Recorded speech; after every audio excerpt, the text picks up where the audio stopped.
નમસ્કાર. દિવસભરના તાજા સમાચારોમાં તમારું સ્વાગત છે. તમારી સાથે હું છું પિનલગીરી ગોસ્વામી. સમાચારો વિસ્તારથી જાણીએ એ પહેલા મહત્વના સમાચારો ઉપર એક નજર. મિત્રો, આજની વિડીયોમાં સૌપ્રથમ વાત કરીશું વરસાદની આગાહીની. દક્ષિણ ભારતમાં ઉદ્ભવેલા વાવાઝોડાને કારણે આગામી એક સપ્તાહ સુધી દક્ષિણ ભારતમાં વરસાદની શક્યતા રહેલી છે.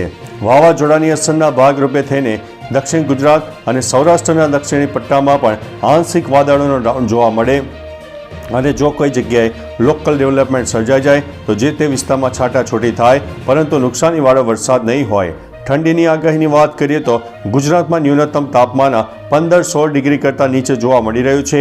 આગામી 72 કલાકમાં હજુ પણ ઠંડી વધી શકે છે. તેની પાછળનું મુખ્ય કારણ છે કે વેસ્ટર્ન ડિસ્ટર્બન્સ સક્રિય થતાં તાપમાનમાં જોઈએ એવો ઘટાડો પણ નોંધાવાનો છે. એટલે કે ગુજરાતના અનેક વિસ્તારમાં 14 ડિગ્રી કરતાં પણ નીચે ન્યૂનતમ તાપમાન જોવા મળે તો નવાઈની વાત નહીં.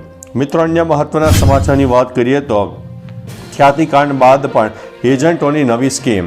અમદાવાદની ખ્યાતિ હોસ્પિટલમાં થયેલા કાંડ બાદ રાજ્યની બરની હોસ્પિટલો સતર્ક થઈ ગઈ છે. આ દરમિયાન સરકારી હોસ્પિટલમાંથી દર્દીઓને બોડવીને પ્રાઇવેટ હોસ્પિટલમાં લઈ જતા હોવાનો મામલો મહેસાણામાંથી સામે આવ્યો છે.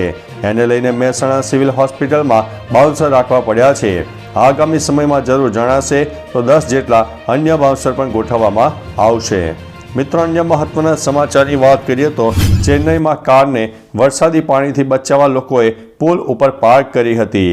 ચેન્નઈના એગ્મોર વિસ્તારના નજીકના ચેન્નઈ પુનામલ્લી હાઈવે રોડ પર ચક્કરમાં ફેંગલની અસરના કારણે ભારે વરસાદ પડતા અનેક સ્થળોએ પાણી ભરાઈ ગયા હતા. લોકોએ તેમના વાહનોને પૂરના પાણીથી ડૂબતા બચાવવા માટે પુલ ઉપર પાર્ક કર્યા હતા. તામિલનાડુના નાયબ મુખ્યમંત્રી ઉદયનિધિ સ્ટાલિને પણ રાજ્યમાં ચક્રવાત ફેંગલના ત્રાટકવાની અસરગ્રસ્ત સ્થળોનું નિરીક્ષણ પણ કર્યું હતું. મિત્રો, અન્ય મહત્વના સમાચારની વાત કરીએ તો મનીલેન્ડ એક્ટ હેઠળ પીટી જાડેજા વિરુદ્ધ ફરિયાદ દાખલ કરવામાં આવી છે. રાજપૂત સમાજના આગેવાન પીટી જાડેજા સામે વ્યાજખોરીનો ગુનો નોંધાતા ભારે ખળભળાટ મચી જવા પામ્યો છે. એક કારખાનેદારે પીટી જાડેજા પાસેથી 60 લાખ રૂપિયા 3% વ્યાજે લીધા બાદ 70.80 લાખ રૂપિયા ચૂકવી દેવા છતાં વધુ વ્યાજ મેળવવા માટે 5 ઉપર સહી કરાવી અને મકાનના ઓરિજિનલ દસ્તાવેજ પડાવી લીધાની અને સાટાખાટ ભરાવી લીધાની ફરિયાદ નોંધાવતા પોલીસે મનીલેન્ડ એક્ટ હેઠળ ગુનો પણ દાખલ કર્યો છે. મિત્રો, અન્ય મહત્વના સમાચારની વાત કરીએ તો અમદાવાદથી ધોરડો સુધી નવી વોલ્વો બસ શરૂ થઈ ગઈ છે. પ્રવાસનને વધુ વેગ મળે અને વધુમાં વધુ લોકો કચ્છ રણોત્સવનો લાભ લઈ શકે તે માટે જીએસઆરટીસી દ્વારા અમદાવાદ એરપોર્ટથી કચ્છના ધોરડો જવા માટે વોલ્વો બસની ખાસ સુવિધા કરવામાં આવી છે, જેની વાહન વ્યવહાર મંત્રી હર્ષ સંઘવીએ સોશિયલ મીડિયા પ્લેટફોર્મ એક્સ ઉપર પોસ્ટ કરીને આ જાણકારી આપી છે. મિત્રો, અન્ય મહત્વના સમાચારની વાત કરીએ તો આ તારીખે ચંદ્ર અને સૂર્ય એક જ સમયે એક સાથે જોવા મળશે. આ અદ્ભુત ખગોળીય ઘટના ઇન્દોરના લોકો માટે ખૂબ જ ઉત્સુકતાનો વિષય છે. ભારત સરકારના હવામાન વિભાગ હેઠળ એસ્ટ્રોનોમી સેન્ટર દ્વારા કહેવામાં આવ્યું છે કે ઇન્દોરમાં 1 ડિસેમ્બરના રોજ સવારે 6:50 ચંદ્ર અને સૂર્યની સાથે ઉગશે. હવામાન વિભાગના જણાવ્યા અનુસાર પ્રથમ વખત આવું થઈ ગયું છે. આ ઘટના ઇન્દોરમાં ઉત્સાહપૂર્વક જોવામાં આવી હતી. મિત્રો, અન્ય મહત્વના સમાચારની વાત કરીએ તો આપ ધારાસભ્ય નરેશ બાલિયાનની ધરપકડ કરવામાં આવી છે. દિલ્હી પોલીસની ક્રાઇમ બ્રાન્ચે આમ આદમી પાર્ટીના ધારાસભ્ય નરેશ બાલિયાનને ખંડણીના કેસમાં અટકાયત કરી છે. તપાસમાં બાલિયાન અને કુખ્યાત ગેંગસ્ટર કપિલ સાંગવાન વચ્ચેની વાતચીતનો કથિત વિડીયો ક્લિપ સામે આવ્યા બાદ ધરપકડ કરવામાં આવી હતી. અહેવાલ મુજબ વાતચીતમાં વેપારીઓ પાસેથી ખંડણી રકમ વસૂલવાની ચર્ચા પણ થઈ હતી. વધુ તપાસ હાથ ધરવામાં આવી છે. મિત્રો, અન્ય મહત્વના સમાચારની વાત કરીએ તો ભૂપેન્દ્રસિંહ ઝાલાના 27 બેંક એકાઉન્ટ ફ્રીઝ કરી દેવામાં આવ્યા છે. બીજા ગ્રુપને લઈને સૌથી મોટા સમાચાર સામે આવ્યા, જેમાં એજન્ટ મયુર દરજીની પૂછપરછ કરવામાં ખાસ્સા ખુલાસા થયા છે. જેમાં જાણવા મળ્યું છે કે આરોપી ભૂપેન્દ્રએ રૂપિયાની હેરફેર માટે 11 કંપનીઓ બનાવીને જુદી જુદી કંપનીઓના નામે ભાગેડું 27 બેંક એકાઉન્ટ પણ ખોલાવ્યા હતા. જોકે બેંક એકાઉન્ટમાં હાલ 1.5 કરોડ રૂપિયા સીઆઈડી ક્રાઇમ બ્રાન્ચે સીઝ કર્યા છે. મિત્રો અન્ય મહત્વના સમાચારની વાત કરીએ તો ચેમ્પિયન ટ્રોફીમાં ઇન્ડિયાની મેચ યુએઈમાં રમાશે.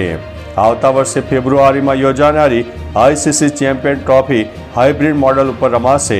એટલે કે પાકિસ્તાનની સાથે આ ટુર્નામેન્ટની મેચ ન્યુટ્રલ વેન્યુ પર રમાશે. ન્યૂઝ એજન્સીના જણાવ્યા અનુસાર પીસીબીએ શનિવારે આઈસીસીની બેઠકમાં આ પ્રસ્તાવને સ્વીકારી લીધો હતો કે ટીમ ઇન્ડિયાની મેચ ન્યુટ્રલ વેન્યુ પર રમાશે, જેમાં ભારતની મેચ યુએઈમાં યોજાશે, બાકીની મેચો પાકિસ્તાનમાં થશે. મિત્રો અન્ય મહત્વના સમાચારની વાત કરીએ તો ભારતમાં પાકિસ્તાન સામે શરમજનક પરાજય સામે આવ્યો છે. અંડર-19 એશિયા કપ 2024માં ભારતીય ટીમે પોતાની પહેલી મેચ પાકિસ્તાન વિરુદ્ધ રમી હતી. આ મેચમાં ભારતીય ટીમને 44 રનથી હારનો સામનો કરવો પડ્યો છે.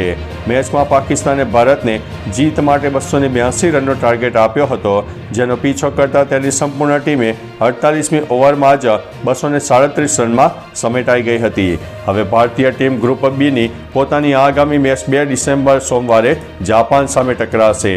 મિત્રો અન્ય મહત્વના સમાચારની વાત કરીએ તો અમદાવાદ ઇન્ટરનેશનલ બુક ફેસ્ટિવલ 2024નો પ્રારંભ.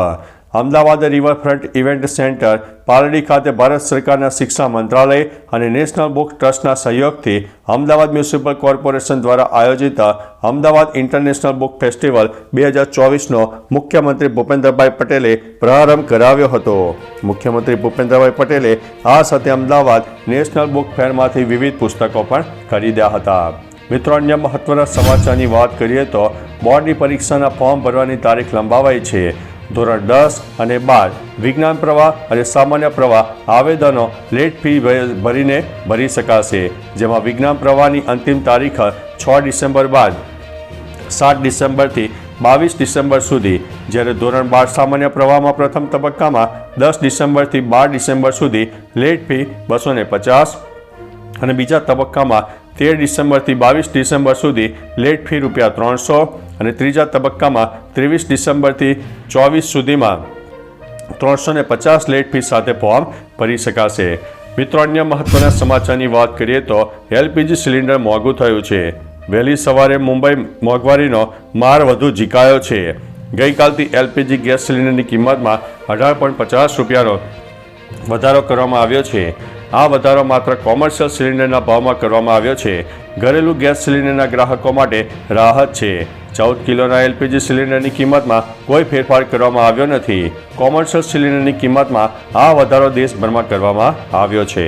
મિત્રો અન્ય મહત્વના સમાચારની વાત કરીએ તો હવે બળજબરી પૂર્વક ધર્મ પરિવર્તન કરશો તો ખેર નથી. રાજસ્થાનમાં સીએમ ભજનલાલની કેબિનેટમાં બેઠકમાં ધર્માંતરણ વિરોધી બિલને મંજૂરી આપવામાં આવી છે. હવે આ બિલને બજેટ સત્રમાં ગૃહની અંદર લાવવામાં આવશે.